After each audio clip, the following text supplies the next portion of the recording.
विदेश आएको छ, काम गरेर खानै पर्यो। अहिले चाहिँ म क्याम्पबाट ड्युटीको लागि बसमा चढेर ड्युटीतिर जाँदैछु, कम्पनी जाँदैछु। काम गर्नै पर्छ, के गर्नु र। टाइम छैन, विदेशमा भन्छ नि टाइम छैन, दाली सारी मिलाउने पनि टाइम छैन, न कपाल काट्ने टाइम छ। यस्तै छ जिन्दगी, के गर्नु। डाँडा पाखा हरियाली भन्थे अरे, यहाँ त खडेरी लागे जस्तो छ।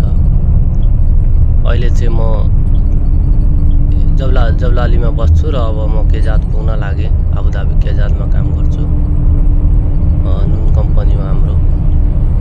र म बसमा चढेर जाँदैछु अहिले कम्पनीतिर। पानी परेको थियो र आज मौसम अलि राम्रो लागेर भिडियो बनाएको। टाइम छैन भिडियो बनाउने। भन्छन् नि विदेशमा न खाने टाइम छ, न सुत्ने टाइम छ, केही गर्ने टाइम रहेन रहेछ विदेशमा त। पैसाले मान्छेलाई कहाँसम्म पुर्याउँदो रहेछ। भन्थे म पैसा ठुलो भनेर, अब लाग्छ पैसा ठुलो हो कि मान्छेको जिन्दगी ठुलो जस्तो लागिरहेछ विदेश आएर त। खाने न सुत्ने न पिउने केही गर्ने टाइम हुँदैन साथी हो। यहाँ त साह्रो रहेछ।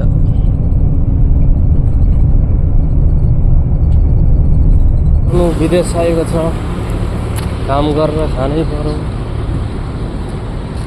घरको याद आउँछ, के भयो। है पैसाले पनि जिन्दगी रुवाउनु पर्यो साथीहरू, पैसाले जाने पर्यो। कम्पनी यति ठुलो छ, कम्पनी नुनको धेरै ठुलो छ।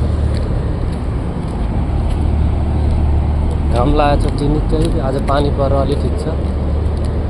ल साथीहरू, अब भेटौँ ल अर्को भिडियोमा ल। अब काम गर्नु पर्यो। अब अहिले बसेको 10 बज्न आँट्यो। 10 बजी ड्युटी सुरु, खाजा खाएर 10 बजीदेखि रातिको 10 बजीसम्म छ। ल भेटौँ ल।